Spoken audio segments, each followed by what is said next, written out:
The invitation was printed on thick ivory paper, the kind people choose when they want an event to feel important. It sat neatly against the refrigerator door, held in place by a small silver magnet shaped like a dove. She noticed it because it didn't belong there. Margaret had lived in that house for 32 years. She knew every paper that entered her kitchen, utility bills, grocery lists, church flyers, her son's old report cards she could never bring herself to throw away. This was different. Elegant. Intentional. Excluding. She leaned closer and read it once. Then again. Please join us for an intimate anniversary dinner as we celebrate 1 year of marriage with our closest circle. 14 names followed. Friends. Co-workers. A cousin she barely spoke to. Even the wife's yoga instructor. Margaret's name wasn't there. For a moment, she assumed it was a mistake. A printing error. Surely her son wouldn't forget her. Surely his wife wouldn't allow it. After all, this was the same house where they had moved in temporarily 4.5 years ago, when the world shut down and fear filled the news. Just until things stabilize, they had said. Just a few months. She remembered standing in the doorway that first day, holding her breath as they carried suitcases inside. She had hugged her son longer than usual, felt the tension in his shoulders, the exhaustion of someone who didn't yet understand how much help he would need. Margaret had been proud to help.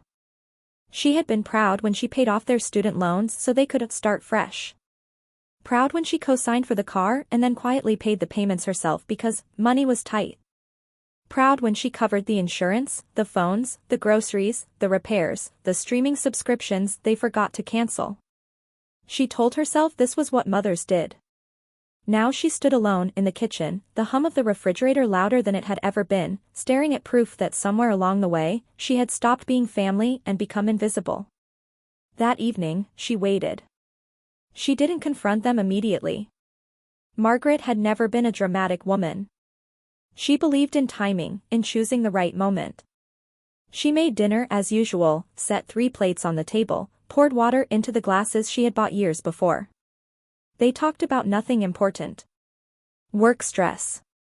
Traffic. A restaurant she had never heard of. Then she asked, gently. I saw the invitation on the fridge.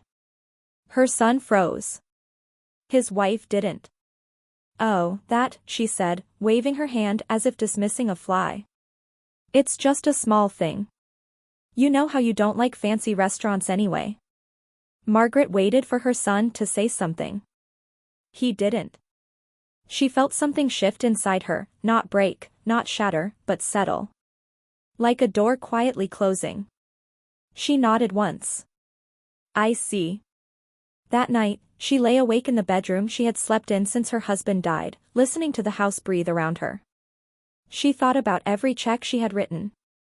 Every compromise she had made. Every time she had stayed silent to keep the peace. She did not cry. The next morning, Margaret made a list. It wasn't angry. It wasn't emotional. It was practical. The car, in her name. The house, 100% hers, deed never changed. The bills, all paid from her account. She realized something then that no one had expected her to realize. She still had control. The anniversary dinner came and went. She didn't mention it. She smiled when they returned late that night, laughing softly, smelling of wine and expensive perfume.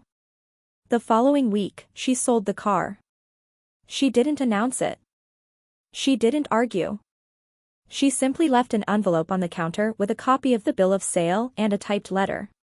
You have 60 days to make other living arrangements. When they found it, the house erupted. Accusations. Tears. Threats. You can't do this.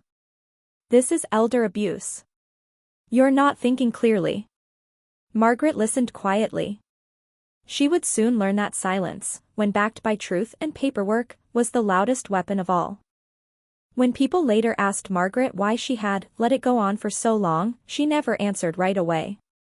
Not because she didn't know, but because the truth was quieter, heavier, and far less dramatic than they expected. It began in March, when the news wouldn't stop talking about lockdowns, shortages, and hospitals filling faster than anyone could count. Her son, Daniel, called her late one evening, his voice tight, careful. "Mom, would it be okay if we stayed with you for a bit? Just until things calmed down." He didn't have to explain. Margaret already knew. Rent prices were climbing. Work hours were being cut. Fear had a way of making young people feel suddenly very small. "Of course," she said. "Your family." They arrived with suitcases and cardboard boxes, apologizing for the inconvenience, promising it would only be temporary. His wife, Claire, hugged Margaret politely, stiffly, like someone greeting a distant relative at a funeral. Margaret told herself it would take time. At first, things felt almost warm. Shared meals. Old stories. The comfort of not being alone during uncertain days. Margaret cooked. Claire cleaned just enough to appear helpful. Daniel stayed up late scrolling job boards, sighing loudly, making sure his exhaustion was noticed. The first bill Margaret paid without discussion was the groceries. "It's silly to split it," she said when Daniel offered. "We're all eating together." The second was the phone bill. "Just until you're back on your feet," she told them, waving off their thanks. Then came the student loans. Daniel brought it up one night at the kitchen table, voice lowered, eyes fixed on the wood grain as if ashamed of the numbers he was about to say out loud. "If we could just get rid of those," he said, "everything would be easier. We'd move out faster. Start our life properly." Margaret thought of her late husband, of how they had worked 2 jobs between them so Daniel wouldn't start adulthood buried in debt. She thought of the savings account she rarely touched. 2 weeks later, the loans were gone. Claire cried when she found out. She hugged Margaret then, really hugged her, and said, "We'll never forget this." Margaret believed her. Months passed. Lockdowns lifted. Then came excuses. It didn't make sense to move out yet. The market was unstable. Work was unpredictable. It was smarter to wait. Margaret agreed. The car came next. Daniel's old one finally gave up one cold morning, refusing to start in the driveway. He stood there, hands on his head, swearing softly, as if the world itself had personally betrayed him. Margaret drove him to the dealership. "I'll just help with the down payment," she said. "You can handle the rest." But when the first payment came due, Daniel mentioned, casually, that money was still tight. Margaret paid it. Then the insurance. Then the registration. Then the maintenance. At some point, the car became theirs, and the responsibility became hers. Claire stopped asking. The house changed too, though slowly enough that Margaret didn't notice until one day she did. Her favorite chair was moved to make room for a standing lamp Claire preferred. A cabinet in the kitchen became off-limits because it held Claire's specialty ingredients. Margaret's routines adjusted around their schedules. Her television volume lowered. Her bedtime shifted. She told herself this was compromise. When friends asked how long Daniel and Claire were staying, Margaret laughed lightly. "Oh, you know. For now." She didn't notice when Claire began referring to the house as home, not your place, just home. 4.5 years passed this way. Quietly. Incrementally. With Margaret footing every bill that no one officially discussed anymore. Then came the wedding. It was small. Pandemic delayed. Tastefully modest. Margaret paid for most of it. She sat in the front row, hands folded, smiling as Daniel said his vows. She told herself this was what it felt like to give your child everything and expect nothing back. But something changed after that. The respect thinned. Requests turned into assumptions. Gratitude turned into silence. Claire corrected Margaret in her own kitchen. Daniel avoided conversations about timelines. And Margaret, who had once been decisive, practical, firm, found herself hesitating before speaking in her own home. The anniversary invitation was not the beginning of the betrayal. It was the moment Margaret finally saw it. In the days after the dinner she wasn't invited to, Margaret paid attention. Really paid attention. She noticed how Claire spoke to her when Daniel wasn't in the room. How Daniel deferred to his wife when Margaret asked simple questions. She noticed how neither of them asked if she was okay. She noticed how natural it felt for them to assume the house, the car, the money would always be there. So when she sold the car, she did it calmly. She took the bus to the dealership. Signed the papers. Declined the extended warranty with a polite smile. She felt no rush of satisfaction, no thrill of revenge. Only clarity. The letter she left on the counter was typed, not handwritten. Neutral language. No accusations. 60 days. When they confronted her, their shock felt almost rehearsed. "You're being manipulated," Claire said sharply. "This isn't like you," Daniel added. "You're confused." Margaret listened, hands folded, the same way she had listened to them for years. "I'm not confused," she said finally. "I'm done." That was when the tone changed.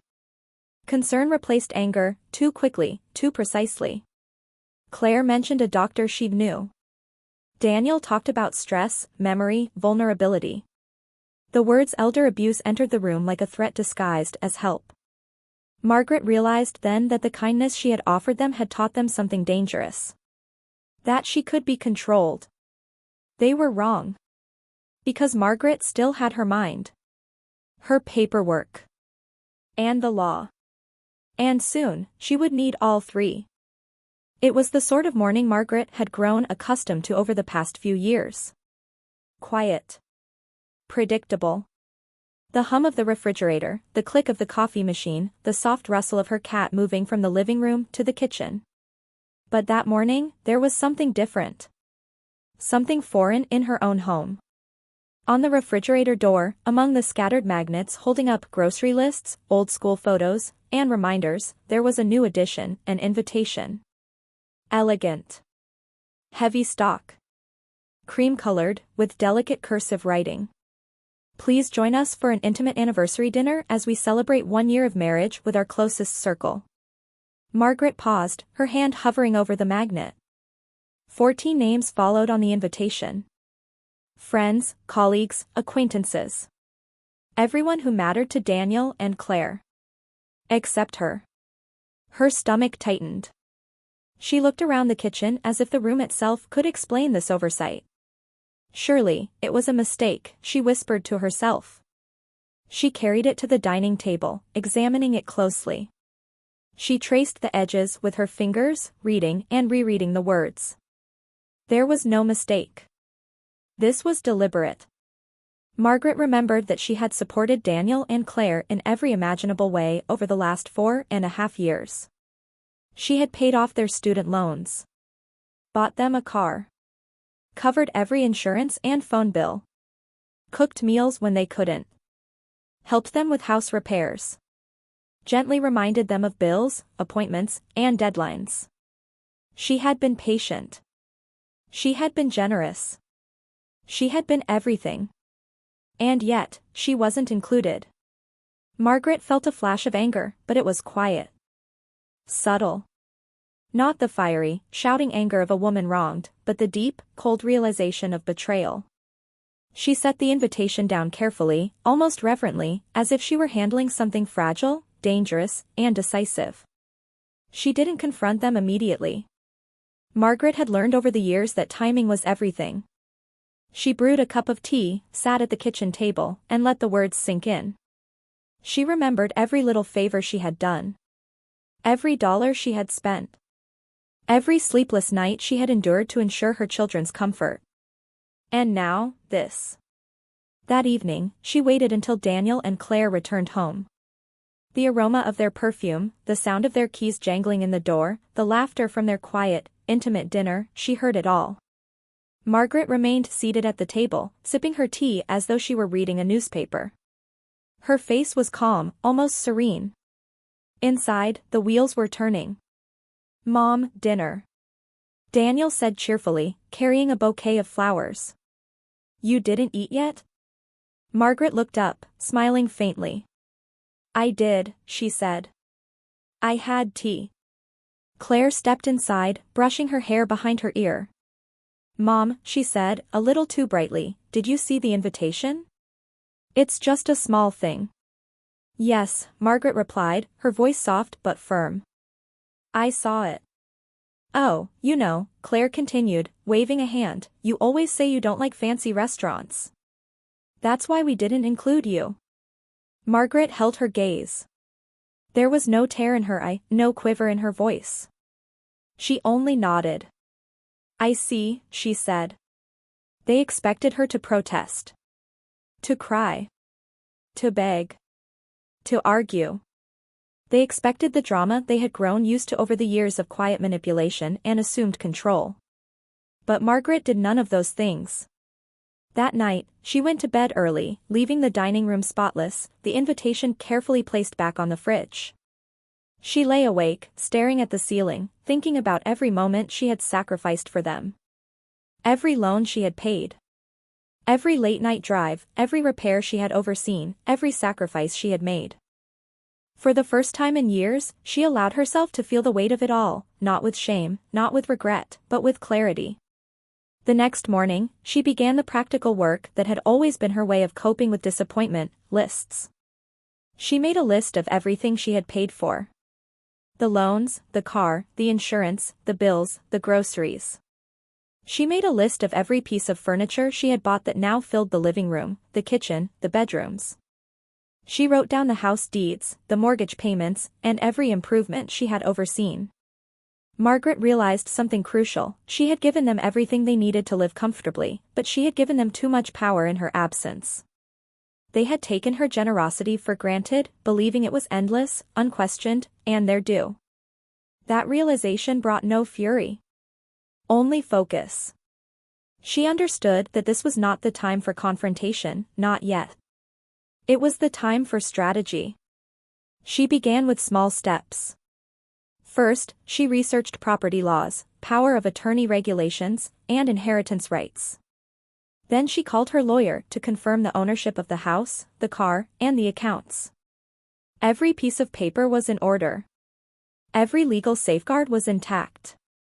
Margaret also started documenting interactions with Daniel and Claire. The tone of their conversations, the moments of subtle manipulation, the implicit assumptions that she would continue to provide for them without question. Every comment, every glance, every offhand remark was carefully recorded. She didn't act immediately. She let them feel secure. Let them continue in their complacency. After all, they had grown accustomed to her acquiescence. Why break the illusion too soon? The anniversary dinner came and went without incident. Margaret didn't comment. She let them return late that night, laughing, tired, and content from their elegant evening. She noticed the faint scent of Claire's perfume lingering in the house, the faint residue of a celebration that had deliberately left her out. And she smiled quietly to herself. Because Margaret knew that control is not always loud. It doesn't always roar or shout. Sometimes, control is the quiet knowledge that the next move will be hers, and hers alone. Within the week, she made her first official move. The car. The one she had co-signed for, maintained, insured, and paid for without protest for over 4 years. She contacted the dealership. She finalized the sale. She didn't announce it. She didn't brag. She didn't even tell her lawyer yet. She left a neatly typed note on the counter for Daniel and Claire.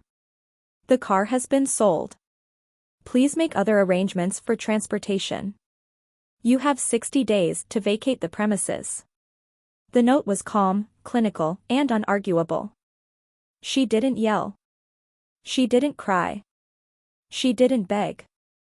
She merely stated the facts. When Daniel and Claire found it, the shock was immediate.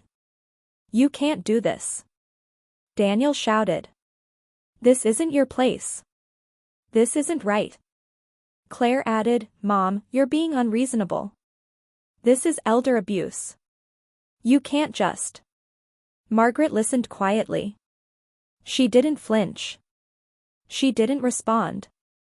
The words bounced off her like water off glass.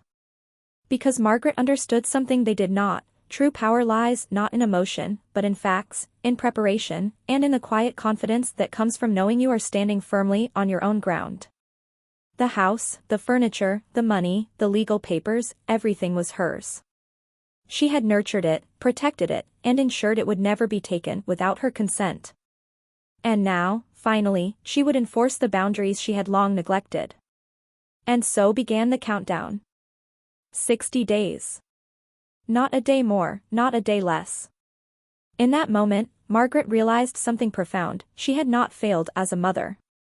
She had simply waited until she became more than just a mother. She became a guardian of her own life, her own space, her own dignity. For 4.5 years, she had given them everything. And for the first time, she would keep something for herself.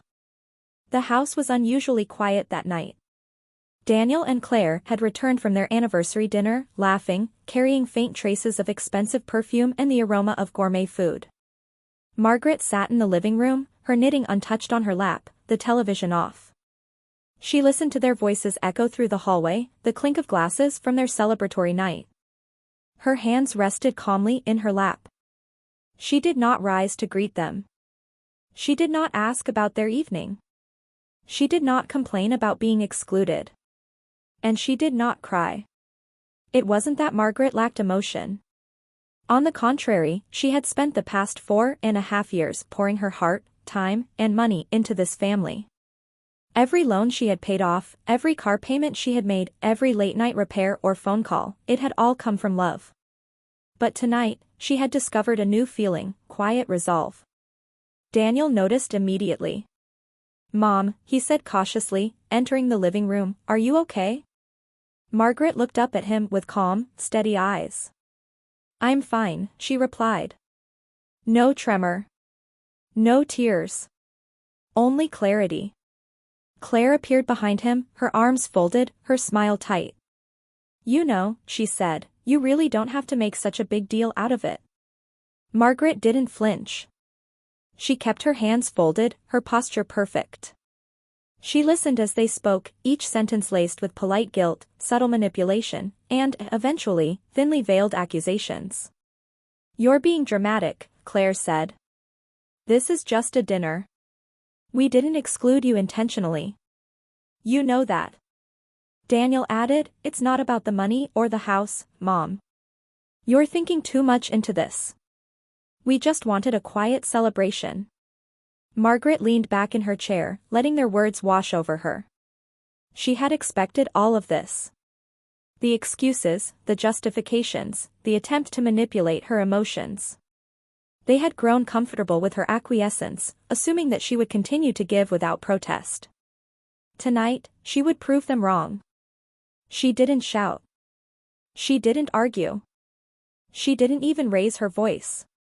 She simply observed, making mental notes of every statement, every pause, every attempt at guilt. She recognized the patterns immediately, she had lived through them for years. And yet, she said nothing. Silence became her shield. Calmness became her weapon. Hours passed. The clock ticked quietly on the wall. Daniel and Claire, exhausted from their evening, eventually settled in the living room, trying to engage her in conversation. Margaret nodded politely when necessary, offered a brief comment here and there, but never allowed herself to be drawn into anger or sadness.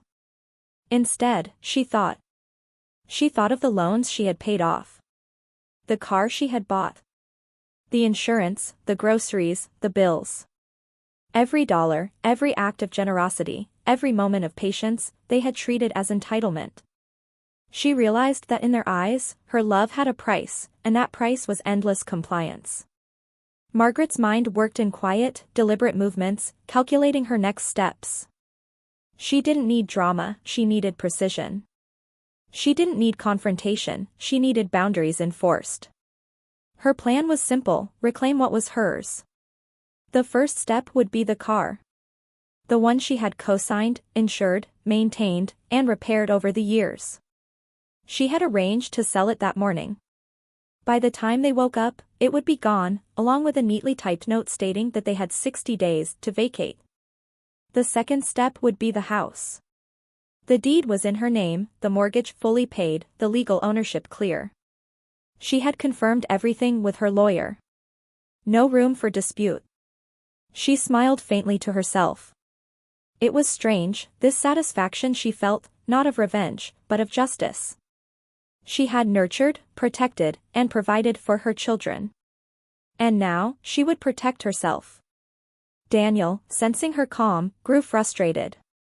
"Mom," he said, voice rising slightly, "why aren't you upset? You should be angry." Margaret met his gaze evenly. "Being upset won't change anything," she replied softly. "I have already made my decisions. I am not angry. I am ready." Claire, unable to tolerate the quiet, added, "This is ridiculous. You're making mountains out of molehills. We were just celebrating. You always overthink everything." Margaret's lips curved into the smallest of smiles, barely noticeable. "I have been thinking. Carefully. For a long time. And now, I am acting." Her calmness unnerved them. They expected tears, they expected drama, they expected pleading. Margaret offered none of it. Instead, she thought back to the countless nights she had spent worrying about them, late-night calls when they were sick, sleepless hours when they had financial trouble, mornings spent preparing meals when they couldn't even wake up on time. Every sacrifice, every act of patience, every moment of giving, it had taught them one thing: she could be counted on to endure anything. But endurance is not weakness. Margaret understood something fundamental: giving too much without boundaries only creates dependency. She had given them comfort, security, and support, but they had forgotten gratitude. They had forgotten respect. They had forgotten her. And tonight, she remembered herself. The clock neared midnight. Daniel and Claire, exhausted, finally retired to their room, leaving Margaret alone in the quiet house. She moved to the kitchen and placed the invitation back on the fridge. She studied it one last time. 14 names. All the people they considered important. Not her. She touched it lightly with her fingertips, then turned away. She did not cry. Instead, she prepared. She made a list: everything she would reclaim, everything she would protect, everything she would ensure was respected. The car. The house. The bills. The furniture. Every asset she had legally and rightfully owned. And most importantly, her dignity. Margaret realized that revenge, when executed quietly and legally, carries far more weight than anger ever could. It leaves no room for dispute, no opportunity for manipulation. It is clean, precise, and final. The night ended with her sitting alone in the living room, sipping a cup of tea, her mind sharp, her resolve unbroken. The house was quiet. The world outside remained unaware of the storm that would quietly unfold within these walls. She understood one thing clearly: 4.5 years of giving had not been wasted. They had prepared her for this moment. She had endured the manipulation, the subtle disrespect, the exclusion. And now, she was ready to act. The night she didn't cry was not the night of sorrow, it was the night of awakening. The night she reclaimed herself. She would not be invisible any longer. She would not be overlooked. And she would ensure that the next steps, though quiet and legal, would teach Daniel and Claire a lesson they would never forget. Because Margaret had given them everything. Now, it was time for her to take back what was hers. The morning after the anniversary dinner, the house was unusually still. Daniel and Claire were groggy, carrying faint remnants of perfume and the echoes of laughter from last night's celebration. Margaret, however, moved with quiet purpose. Today was the day she would act, not with anger, but with precision. The first step had been planned weeks in advance: the car. The vehicle she had purchased, insured, and maintained for years, the one that Daniel and Claire had come to rely on without question. Margaret had handled it silently, methodically. She walked to the kitchen, where the car keys had always rested. She picked them up, placed them on the counter, and glanced at the neatly typed letter she had prepared the night before. The words were calm, clinical, unarguable. The car has been sold. Please make other arrangements for transportation. You have 60 days to vacate the premises. She left the letter there, atop the refrigerator, next to the invitation that had started this chain of events. No signature, no flourish, no emotional punctuation, just the facts. By the time Daniel and Claire emerged from their room, the note was waiting for them. Daniel picked it up, confused. "What's this?" he asked, reading it aloud. His voice cracked slightly, betraying the panic beneath his frustration. "The car, it's gone?"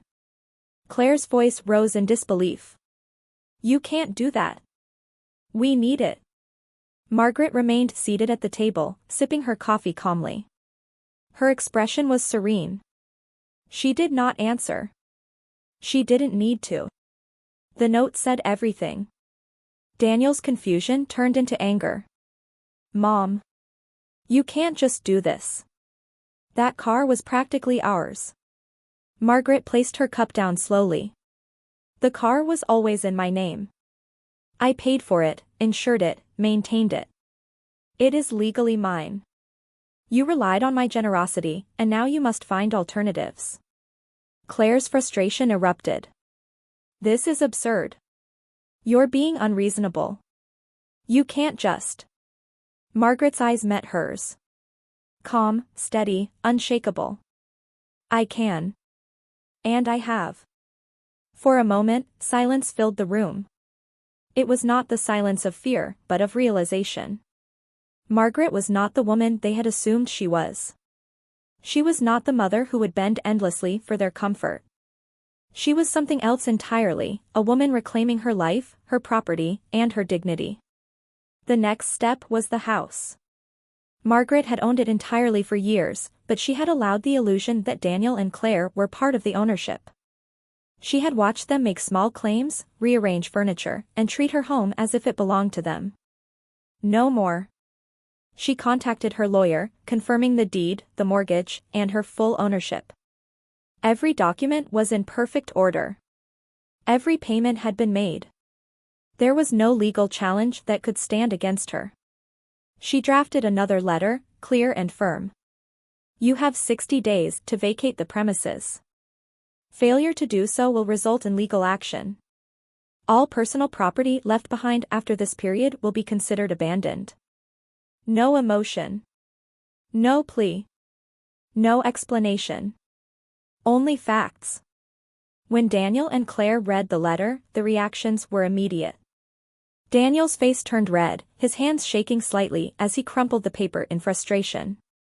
Claire's eyes filled with tears, though her voice remained sharp. You can't do this. You're ruining our lives. Claire shouted.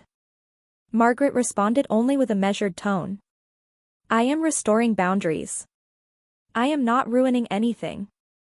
You had 4.5 years to respect this house, my generosity, and my patience. You did not. This is the consequence. They tried to bargain, to manipulate, to invoke guilt. Mom, think about what you're doing. This is elder abuse. Margaret didn't flinch. She had anticipated these accusations. She had prepared. She had documented every act of generosity, every payment, every sacrifice. She had the law on her side, and she knew it. I am acting within my legal rights, she said quietly. You were always welcome here.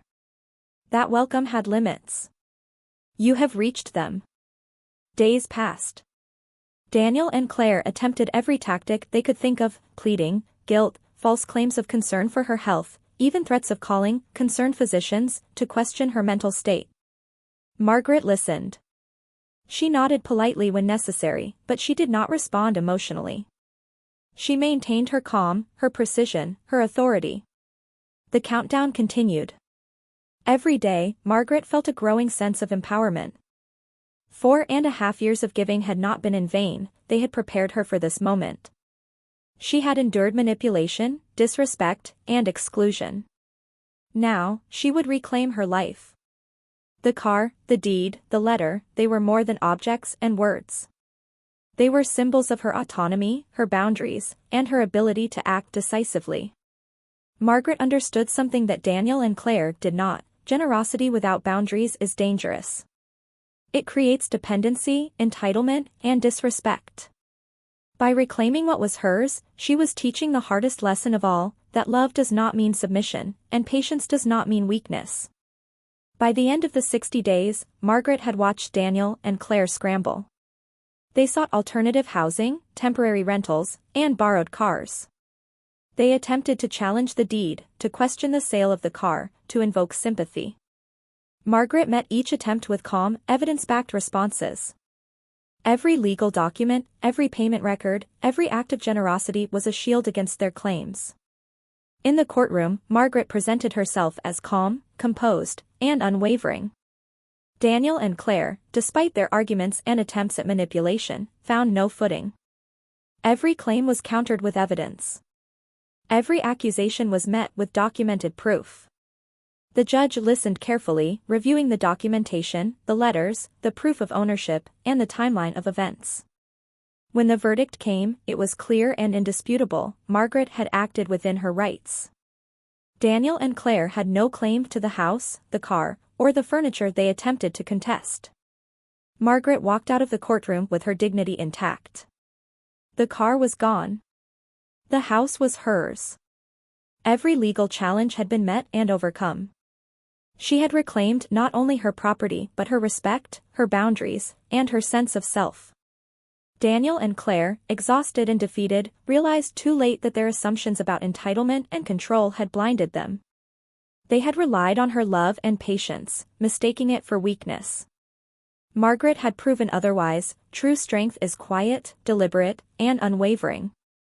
That night, Margaret sat in her favorite chair, the room bathed in soft light. She reflected on the past 4.5 years, the betrayals, the sacrifices, the subtle disrespect. And she smiled. Not with triumph over them, but with quiet satisfaction in reclaiming her life, her home, and her dignity. She had given them everything. And now, she had taken back what was always hers. By the third week after Margaret had left the 60-day notice, Daniel and Claire were growing frantic. They had tried to negotiate, to plead, to bargain, but nothing worked. Margaret had acted legally, decisively, and without emotional overreaction. That calmness unnerved them.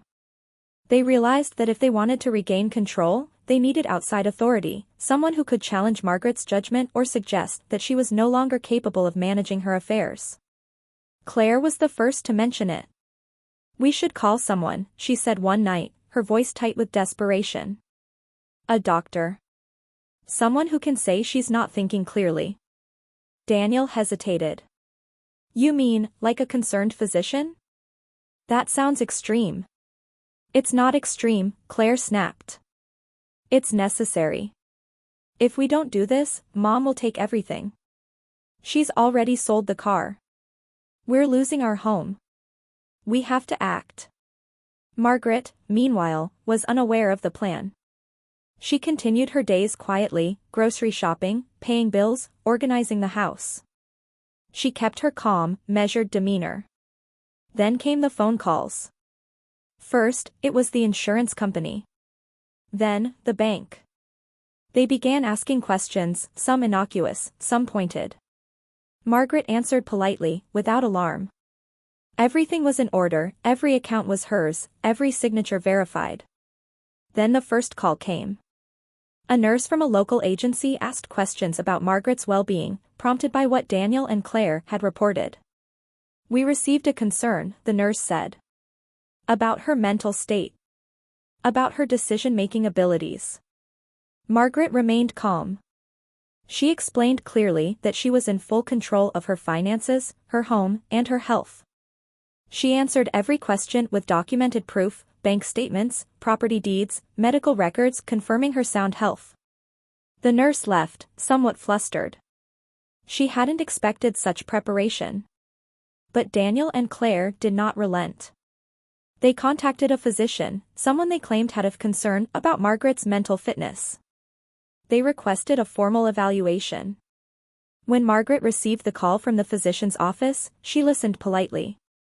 "I understand," she said. "Please send the forms, and I will provide all the requested documentation. I am fully competent to manage my affairs." Inside, however, she was amused. 4.5 years of patient giving had prepared her for this moment. She had endured subtle manipulation, quiet disrespect, and exclusion. Now, she would face a legal and procedural challenge with the same calm she had shown throughout. She collected her documents, medical records, bank statements, proof of ownership for the house and car, letters documenting every payment she had made, and even a timeline of events from the day Daniel and Claire moved in. Every step was accounted for. Every act of generosity documented. When the physician's evaluation took place, Margaret was composed. She answered every question logically, calmly, without hint of agitation or uncertainty. Her voice was steady, her memory sharp, her reasoning impeccable. The physician left the meeting impressed, not concerned. By the end of the week, Margaret received the official report. The physician had determined that she was entirely competent, mentally sound, and fully capable of managing her property and finances. The concern raised by Daniel and Claire was dismissed as unfounded. But they did not give up. The next step was the elder abuse hotline. They called, insisting that Margaret was acting irrationally, controlling, and unfit to make legal decisions. Margaret listened to the representative politely, answering every question with clarity. She provided documentation of all her actions, proving that everything she had done, the sale of the car, the 60-day notice, and her handling of the house, was entirely within her legal rights. The representative thanked her for the detailed information and confirmed that no further action would be taken. Daniel and Claire were furious. They had expected bureaucracy and concern to work in their favor, to pressure Margaret into backing down. Instead, every attempt had been countered with fact, documentation, and calm resolve. At home, Margaret remained composed. She did not gloat. She did not lecture. She simply continued her days as usual, demonstrating that her calmness was not weakness but strength. Daniel and Claire, on the other hand, grew increasingly desperate. They attempted legal loopholes, hiring lawyers who sent letters questioning Margaret's actions. Margaret responded promptly and decisively, providing evidence and legal documentation that left no room for misinterpretation. The tension escalated in small ways, Daniel leaving notes around the house, Claire trying to intimidate her subtly with comments about family loyalty and obligations. Margaret remained unshaken. She kept records of every incident, every conversation, and every interaction. She knew the importance of precision. Then came the most dramatic attempt, a legal filing claiming elder abuse and requesting a temporary guardianship. Margaret's lawyer received the documents and reviewed them thoroughly. Every claim was refuted with evidence, ownership records, financial documentation, medical proof of competence, and timelines of generosity and assistance.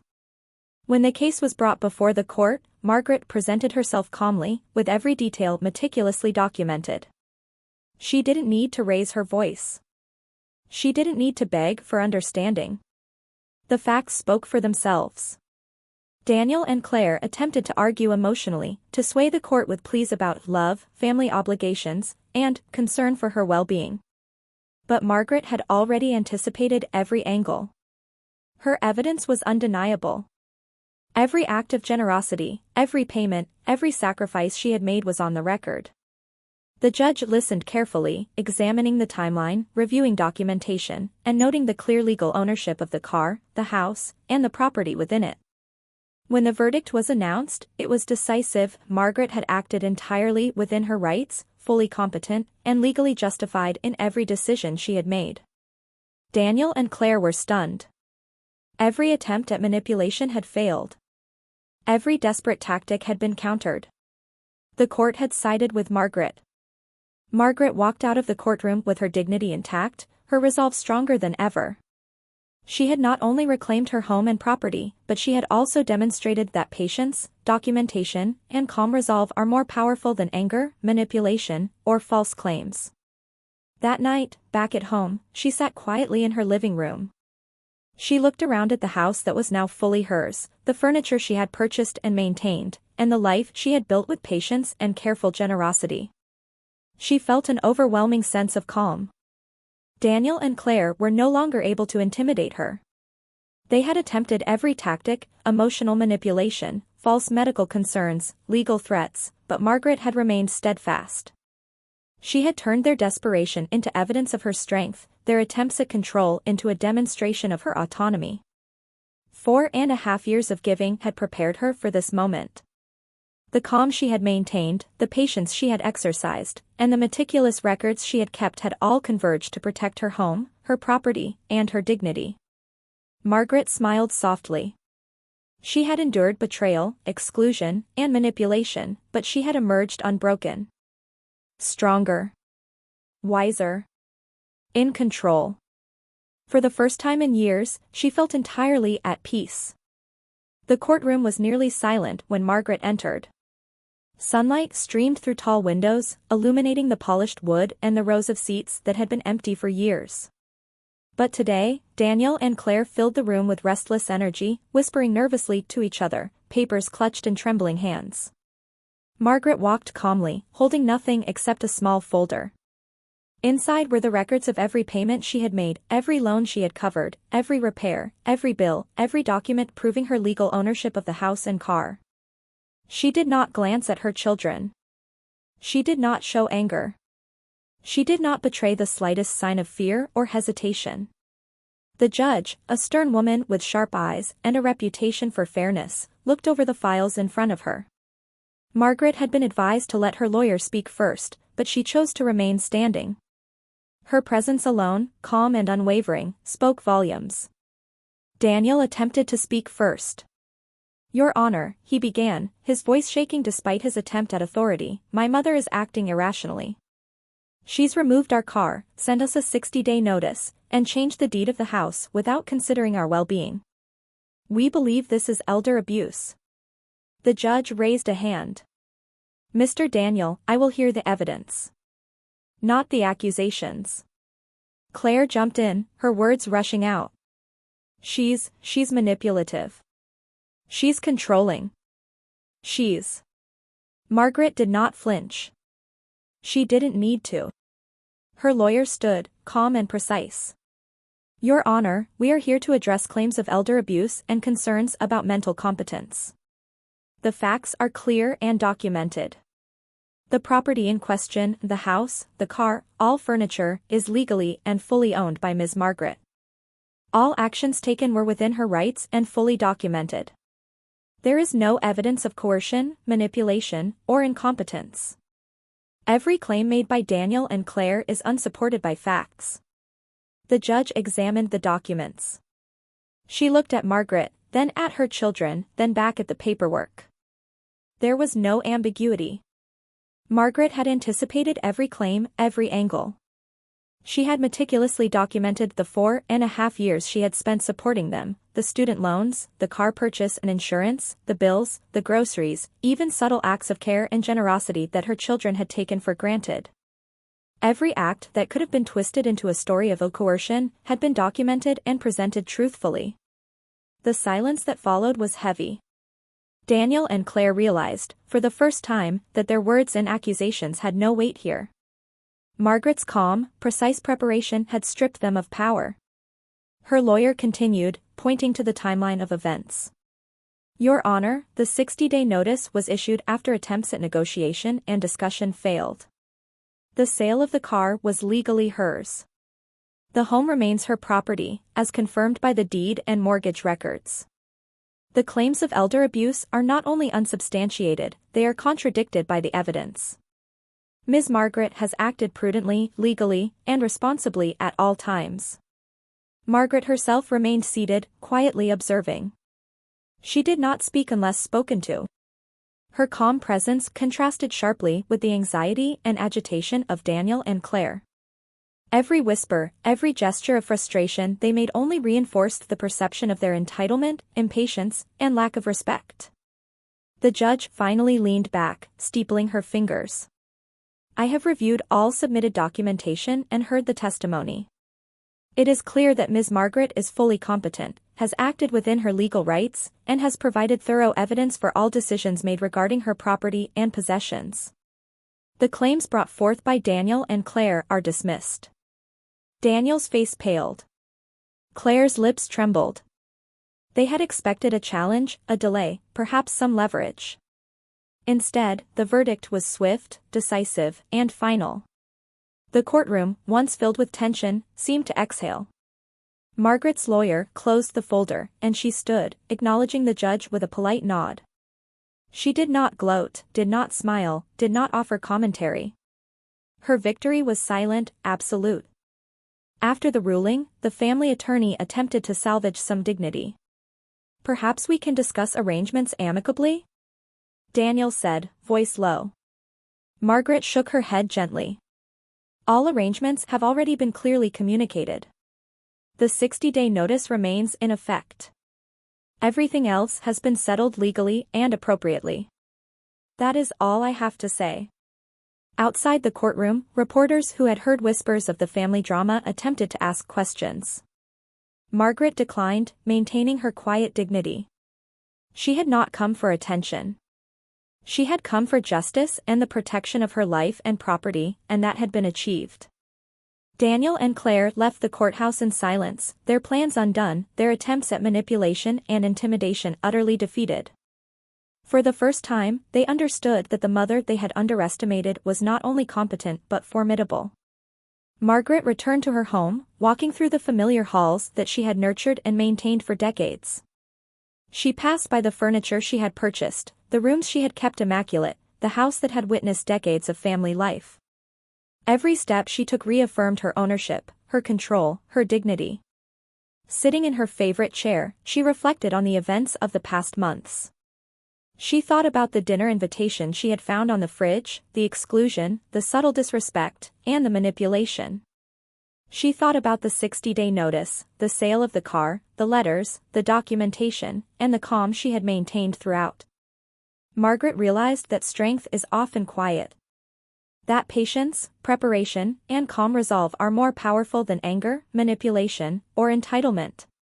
She had given everything to her children, and when they tried to take it all for granted, she had reclaimed her life, not through drama, not through force, but through careful, deliberate, and legal action. For 4.5 years, she had given selflessly. Now, she had regained her boundaries, her dignity, and her peace of mind. She had not only protected her property but had also taught a lesson that would resonate far longer than anger or shouting ever could. Margaret closed her eyes for a moment, breathing deeply. She felt a profound sense of relief and quiet triumph.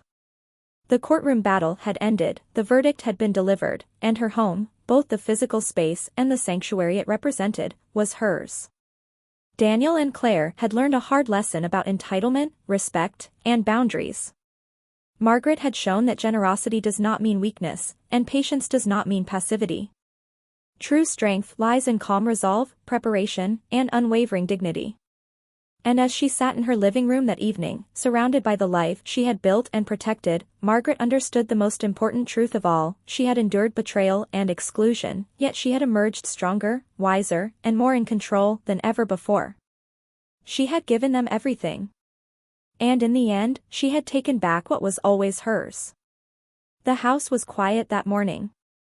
Margaret walked through the rooms with measured steps, touching the familiar surfaces she had polished, organized, and cared for over decades. Sunlight streamed through the windows, illuminating the furniture she had purchased, the walls she had painted, the floors she had polished. Every corner reflected her effort, her patience, and her love. Daniel and Claire had vacated the property. They had moved into a rented apartment across town, still arguing quietly over who had been right or wrong in the weeks leading to their departure. Margaret did not care. She had already achieved something far more valuable than winning arguments or legal battles. She had reclaimed herself. Margaret paused in the living room, her favorite chair facing the sun. She sat down, letting the warmth settle over her shoulders. The past few months had been a storm, a series of betrayals, exclusions, and attempts to manipulate her, but the storm had passed. She had emerged calm, dignified, and in control. The car she had sold, her methodical first step, was gone.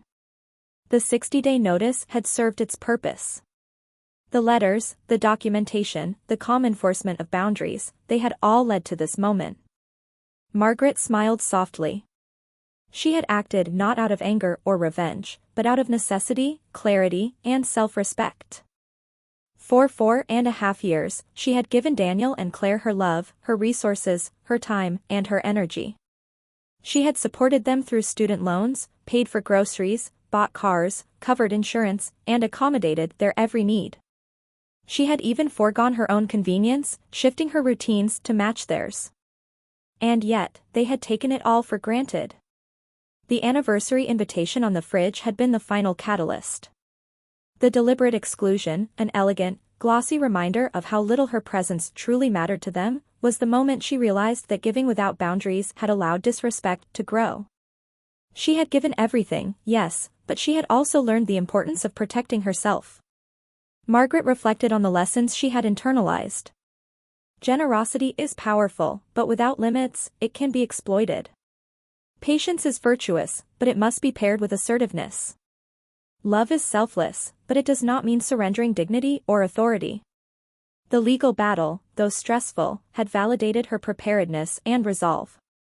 Every attempt by Daniel and Claire to undermine her, through concerned physician letters, elder abuse hotline calls, or legal threats, had failed. Margaret had countered every tactic with calm logic, documentation, and unwavering clarity. She had proven that she was not only competent but formidable. And the lesson extended beyond legal victory. It was about life. Boundaries. Respect. Autonomy. Margaret thought about the house she had saved. The furniture she had purchased and maintained. The car she had carefully funded. These were not just possessions, they were symbols of her life, her effort, and her love. By protecting them, she had preserved the physical manifestation of her dignity. But she also realized something else. In taking back control, she had left behind the burden of constant giving without acknowledgement. She no longer needed to overextend herself for people who could not appreciate or respect her. The relief was profound. She walked through the kitchen, noticing small details, the coffee mug she had bought for herself, the neatly organized spice rack, the photos on the fridge that included old family memories, now untouched by the tension of recent months. Everything was as it should be. Margaret paused at the doorway to the study. She ran her fingers along the desk, remembering the nights she had stayed up helping Daniel complete applications, advising Claire on work matters, and even the small, quiet victories like paying off loans or fixing their broken appliances. These acts were part of her legacy, a testament to her patience, diligence, and love. And yet, Margaret realized, legacy is not only in what you give, it is in how you protect yourself while giving. She had learned to give, but also to enforce boundaries. To love, but not surrender her autonomy. To be generous, but not exploited. Outside, the world continued, unaware of the drama that had unfolded within these walls. Margaret took a deep breath, appreciating the stillness, the sense of control, the satisfaction of rightful restoration. For the first time in years, she felt entirely at peace. She had not only won a legal battle but had also re-established the rules of engagement in her own home and life. She was no longer invisible, no longer taken for granted, no longer undermined. Margaret sat down with a notebook, jotting down thoughts for herself, not for Daniel or Claire, not for anyone else. Her entries were simple, reflecting lessons learned. Generosity without boundaries invites entitlement. Patience without assertiveness invites manipulation. Love without self-respect invites exploitation. She paused, smiling softly. These words were not just for reflection, they were a reminder of the woman she had always been and would continue to be. Later that evening, Margaret placed the anniversary invitation she had found on the fridge back into a small memory box. It was not discarded in anger, it was a symbol of the turning point.